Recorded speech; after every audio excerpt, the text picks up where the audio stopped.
Sustainability Karma, a podcast series on sustainable development, sustainability, and ESG, or environmental, social, and governance, on AIR FM Rainbow Delhi 102.6. In this podcast series, with senior journalist and editor Rajiv Tikoo, a who's who of thought leaders from the government, private sector, and civil society share their mantra for accelerating development in India and making the world a better place. Welcome to this episode of Sustainability Karma. I'm your host Rajiv Tikoo. Today we focus on the remarkable progress India has made on reducing poverty. In India, in a span of 15 years, 41.5 crore people have moved out of multidimensional poverty. At the same time, lack of sufficient progress on most of the SDGs or Sustainable Development Goals is a cause of high concern. In today's episode, we talk to Shoko Noda, UNDP's resident representative in India.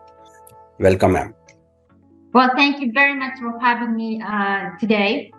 Let me begin by referring to the recent report stating that India has achieved significant reduction in multidimensional poverty in recent years. What are the lessons going forward? So, multidimensional poverty index is a way to understand the depths of poverty beyond income, and it measures people's life across three dimensions: health, education, and standard of living. And for example, they measure nutrition, child-adolescent mortality, maternal health, years of schooling, etc. And also, interestingly, it includes, for example, electricity and assets and bank accounts. So it's very comprehensive. It has 12 indicators. And through this MPI, we assess whether people can actually engage productively in the economy and the society. And what we have seen from the latest National MPI report is that 135 million people exited multidimensional poverty for the past 5 years. Mm-hmm. That also means that the poverty rate has dropped, multidimensional poverty rate has dropped from 25% to almost 15%. So let's see, 1 in 7 are poor in India instead of 1 in 4 in the past time. But rural areas have improved faster than urban areas, but rural and urban disparities still exist. And poor states such as Bihar, MP, and UP have made fastest reduction in the number of poor, and progress in nutrition, years of schooling, sanitation, cooking fuel, those indicators have made contributions to the decline of the MPI. Why we have seen this significant reduction? Because it is India's commitment to poverty reduction, targeted pro-poor policies, and its multi-dimensional, that multi-sectoral approach that has played an important role. Digital technology is another element that we should focus and leverage so that we can improve the pace and accuracy of public service delivery. And the good data. These need to be used by policymakers and government officials to make sure that we continue to keep this pro-poor focus. Ma'am, at the same time, India is lagging in achieving most of the UN SDGs. How can India accelerate progress there? Well, the lack of SDG progress is not only in India, it's universal. And obviously, the COVID-19 pandemic and also the ongoing political crisis, geopolitical rifts have had a big impact on the overall progress of SDGs globally. And when we look at the global SDG report, we see that only 12% of the 169 SDG targets are on track. Progress on 50% is weak and insufficient, and worst of all, the progress has either stalled or even reversed on more than 30% of the goals. But now, India being the most populous country, I always say that if India succeeds, will be successful in achieving the SDGs globally.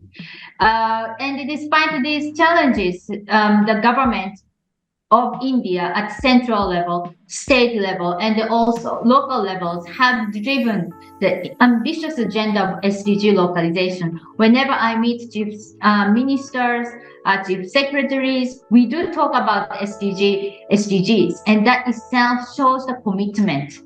As I said, 1 in every 7 people in India is now only 4 instead of 4. That means that it's important that SDG is making progress here.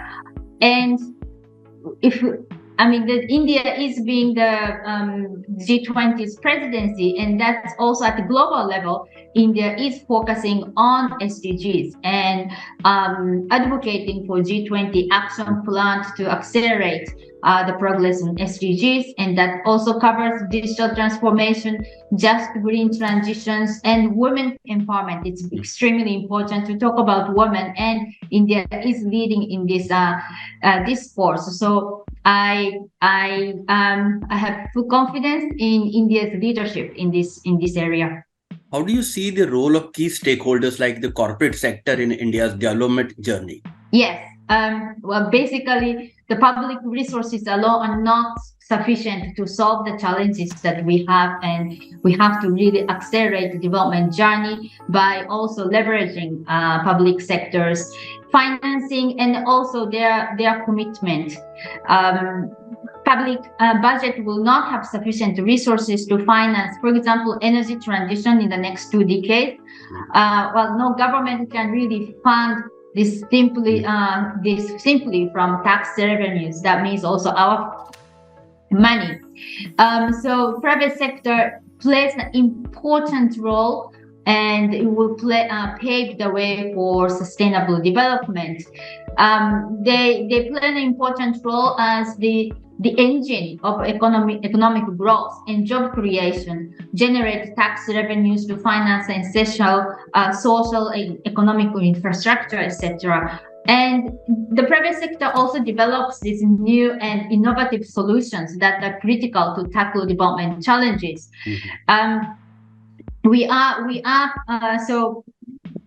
also think that companies are pushed forward towards becoming more conscious because of the consumers. Consumers have more access to information and conscious about the sustainable development itself. So it is very important to engage and put the private sector in the driving seat for SDG implementation. So, ma'am, how can India use its G20 presidency to influence the global agenda on addressing development challenges? So India's G20 presidency comes at a time of unprecedented global uncertainty, aggravated by the war in Ukraine. We do see the compounded crisis around the world, and armed conflict, food security, etc., etc. So it is an extremely difficult time when India is taking this presidency. So India's G20 presidency is contributing to the global discourse on key challenges and can really shape policies that can have a far-reaching impact on the world economy. And also importantly, India plays a leading role among global South. Therefore, in a way, India also represents voices from the South. And for that, we are extremely encouraged. I myself also see go and participate in G20 meetings, and just to see how India presidency has focused on some of these critical issues. First, as I mentioned, the SDG action plan. This is something that we are, the entire member states, UN are pushing forward, and at G20 fora, India is leading on it. India is also putting forward ambitious focus on life intersection between climate and development, that is through life proposal. As I mentioned, that India is pushing very strongly the women-led development. Okay. and also emphasis on financing for development and climate financing. Because as I mentioned, that the government funding is not enough. We need to mobilize resources from private sector. Extremely importantly, the digital technologies and digital public infrastructure agenda is something that India is pushing very, very hard. Also, India has created a disaster and risk reduction working group this year under its presidency, and so this risk-informed development is something that India is pushing very strongly forward. And as I mentioned, UNDP is supporting India's presidency and working with 5 working groups: development working group, digital economy, disaster resilience working group, finance side, and climate sustainability side. And I do see very strong leadership from India across the G20 forum. Ma'am, thank you very much for joining us in this today's program. It was really nice to hear your insightful thoughts on various issues. Thank you very much for joining us. Thank you very much.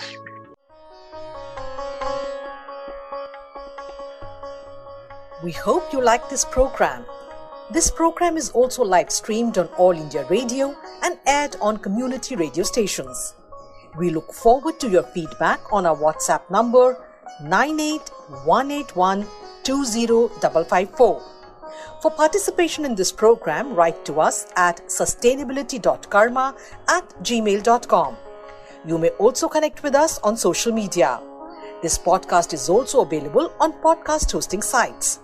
Looking forward to meet you again at the same time next week with a new episode and a new guest. Till then, goodbye from all of us.